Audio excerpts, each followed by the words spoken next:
Your toilet clogs. Again, same toilet, same spot, and if you're honest, it's the third time this month. So you do what everybody does. You grab the plunger and you work it till your arm burns. Maybe you run a snake down there. Maybe you pour in the blue chemical stuff that promises the world and smells like a swimming pool, and it clears for about a week. Then it backs up all over again, usually at the worst possible moment. Before we go one step further, I want you to hear this. That toilet does not have a blockage problem. It has a power problem.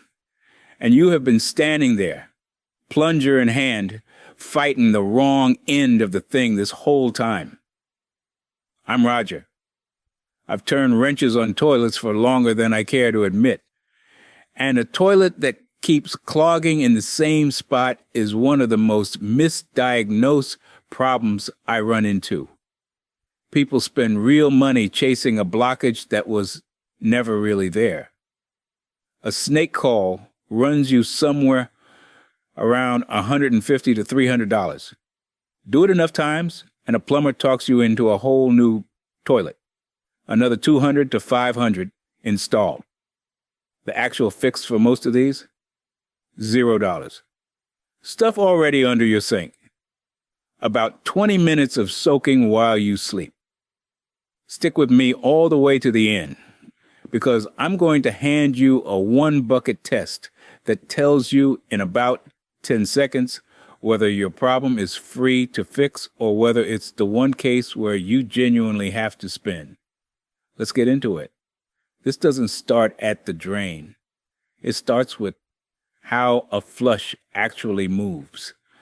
Because a toilet doesn't shove waste down with pressure, the way most people picture it. It pulls.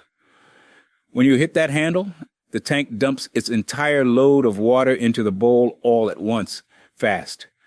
And that rush fills the curved pipe hidden behind the bowl. We call that curve the trap. Once the trap fills completely, it creates a siphon. Picture sucking soda up a straw. The water racing over the top of that curve drags everything in the bowl right along with it. That is the flush.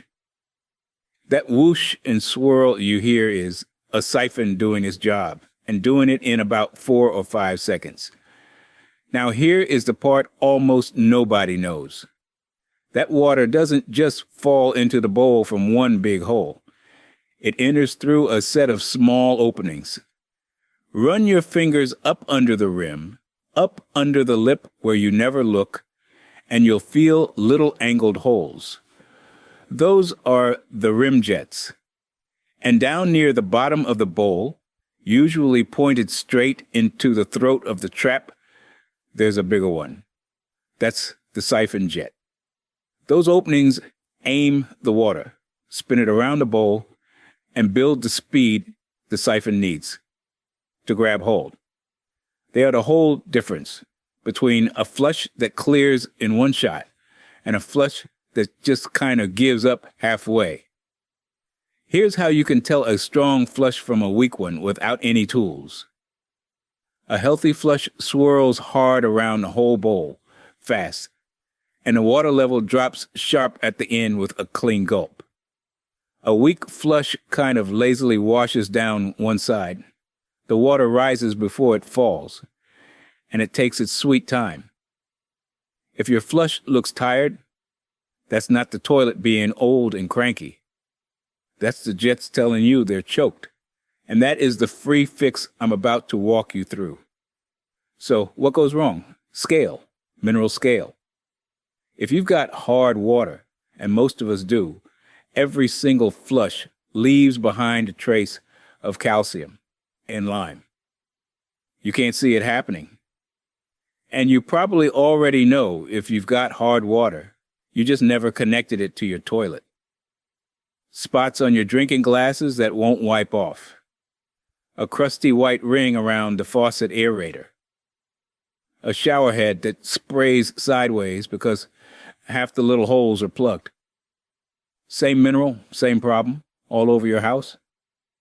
Your shower head clogs where you can see it. Your toilet jets clog where you can't.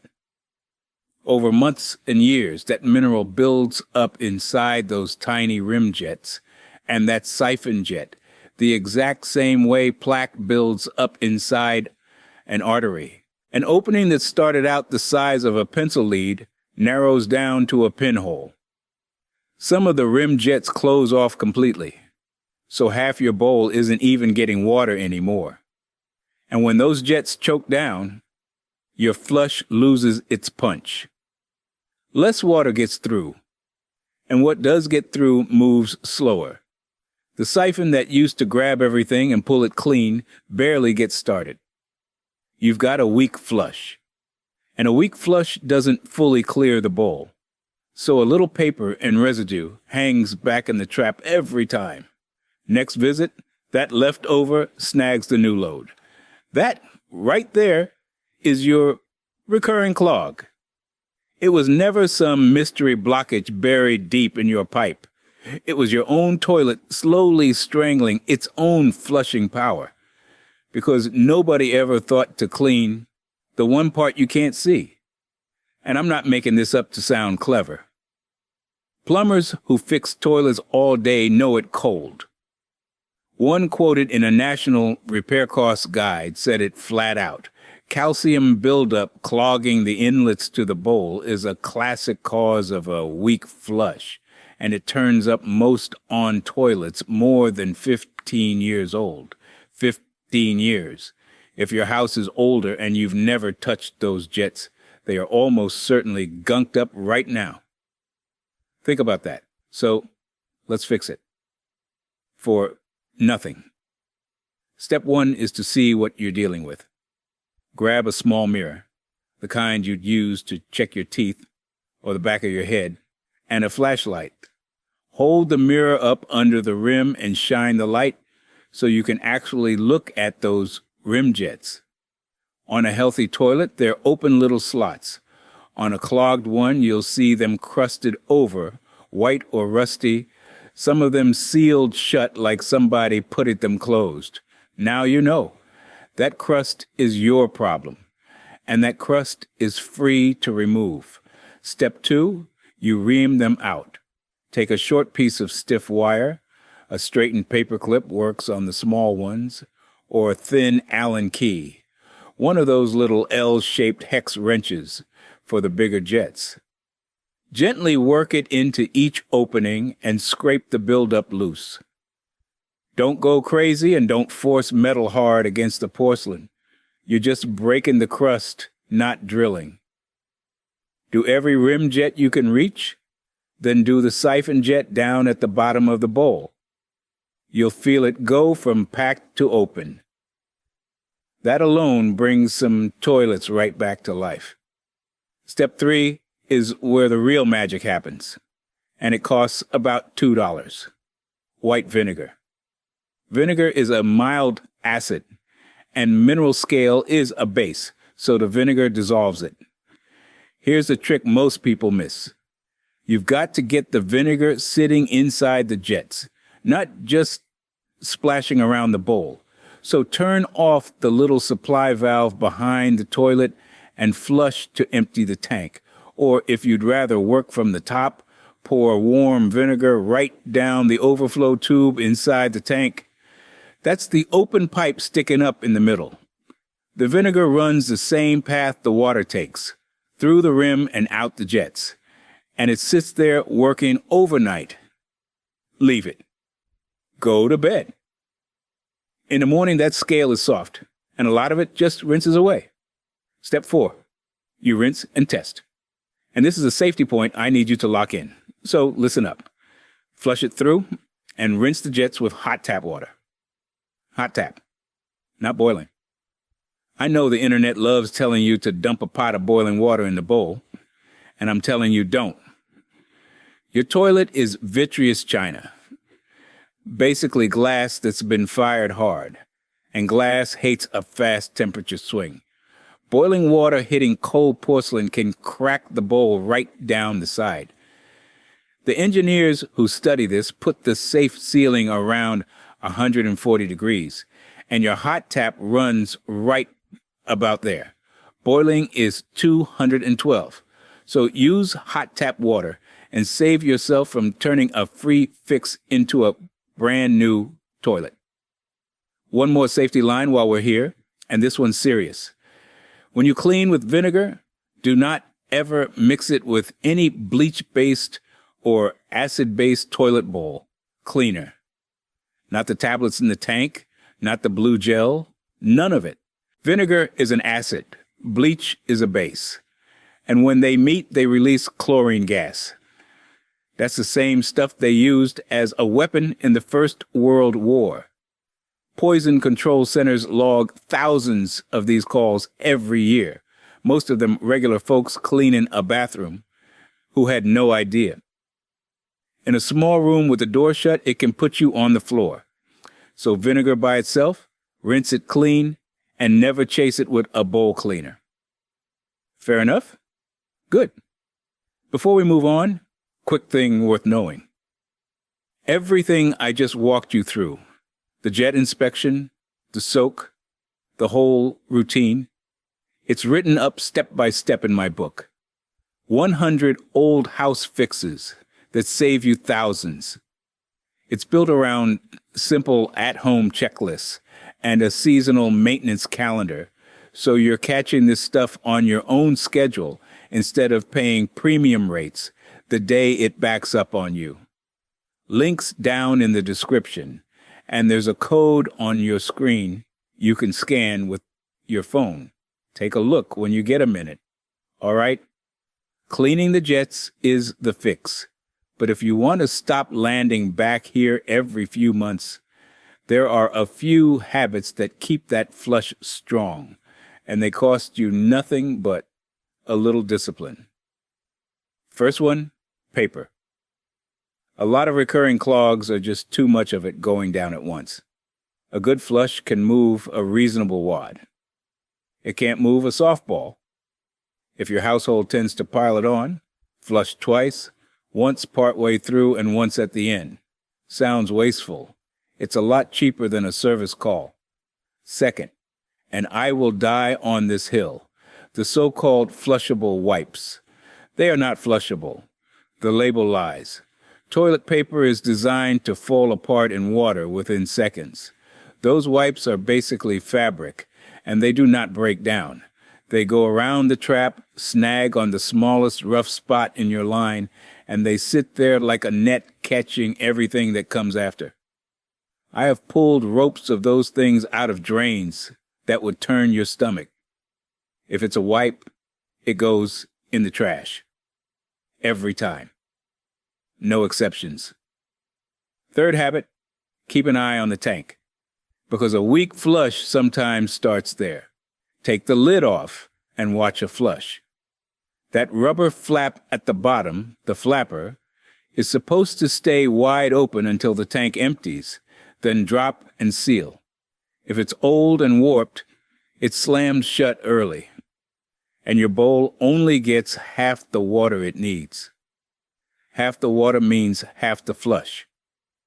A new flapper is about $10 or $15 and takes 5 minutes with no tools. While you're in there, make sure the water in the tank fills up to the marked line and not 2 inches below it. Low water in the tank is low power in the bowl. Now, let's say you've cleaned the jets. You've got your habits squared away, and the thing still clogs. That's when we go troubleshooting, because now we're looking at something besides scale. And this is where knowing what to check saves you from paying somebody to guess. First thing I'd check is the vent. Every toilet drain connects to a vent stack, a pipe that runs up through your roof and lets air into the system. Sounds strange, but your flush needs that air. It's like poking a second hole in a juice can, so it pours smooth instead of glugging. If that vent gets partly blocked, a bird's nest, leaves, a dead critter up top, your flush goes sluggish and slow, and you'll hear it gurgle. If your flush got weak and gurgly, and it's not the jets, the vent is a strong suspect. There's a quick way to point the finger at the vent, too. Flush the toilet and listen at a nearby sink or tub drain. If you hear it gurgle or glug when the toilet flushes, that's the drain gasping for air it can't get through the vent. Air is getting sucked backward through the wrong opening. That's a vent that's not breathing right. Now, clearing a roof vent is a real job, and I'm not sending you up a ladder onto a wet roof to save a few bucks. That one's worth a call. But knowing it's the vent means you're paying for the right fix instead of another pointless snaking that was never going to solve anything. That's the whole game here.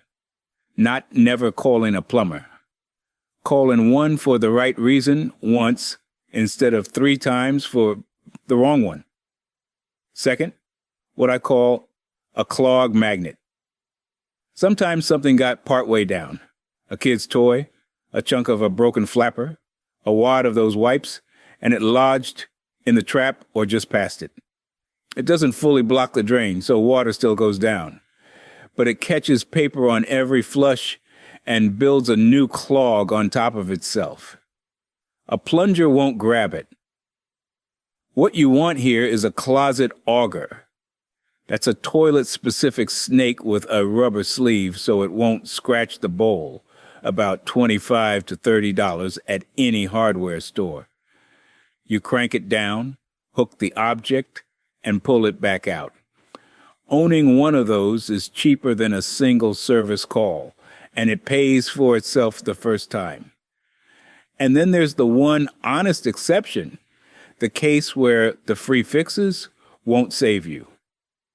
If your toilet is a first-generation low-flow, one of those early models from the mid-1990s, right after the low-flow rule came in, some of them were just bad.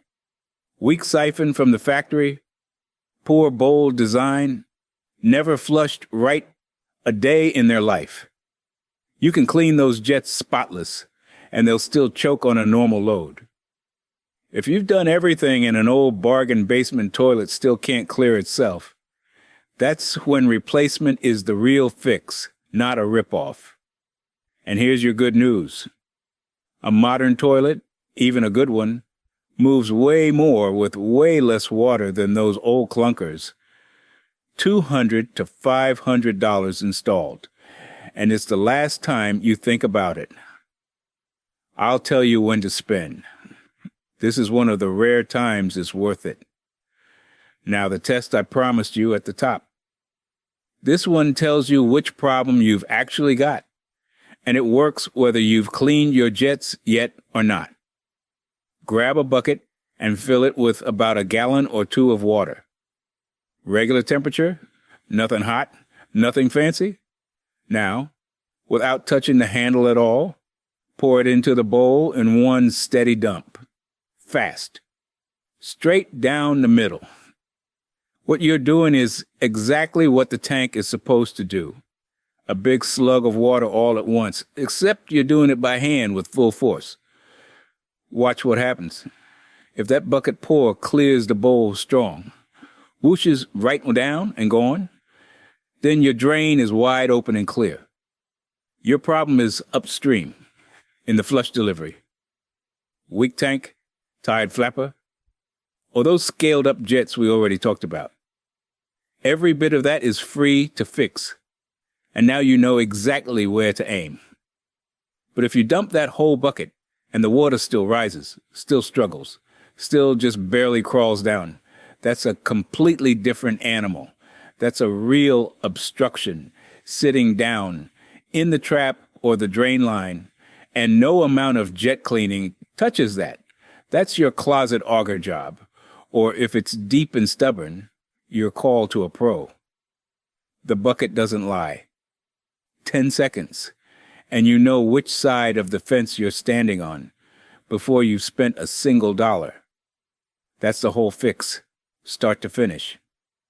Before you head out, that book I mentioned, 100 old house fixes that save you thousands, walks you through dozens of these the same way, including how to tell when a cheap patch is perfectly fine and when it's just hiding a problem that'll rot your floor or your cabinets from underneath. Link and the scan code are both in the description. And if you want more of these, the kind that keep money in your pocket instead of handing it to somebody in a van, subscribe to Roger the Pipe Guy. I'll keep them coming. Look, a toilet that clogs over and over feels like a big, expensive, call somebody problem. Most of the time, it's a handful of crusted over holes and a flush that lost its legs. Clean the jets, respect what goes down there, run the bucket test when you're not sure, and you'll fix for nothing what a whole lot of folks pay hundreds for. Go check your jets this week. Grab that mirror, shine a light up under the rim, and I think you're going to be surprised what's been hiding up there this whole time. I'm Roger. Go get it done.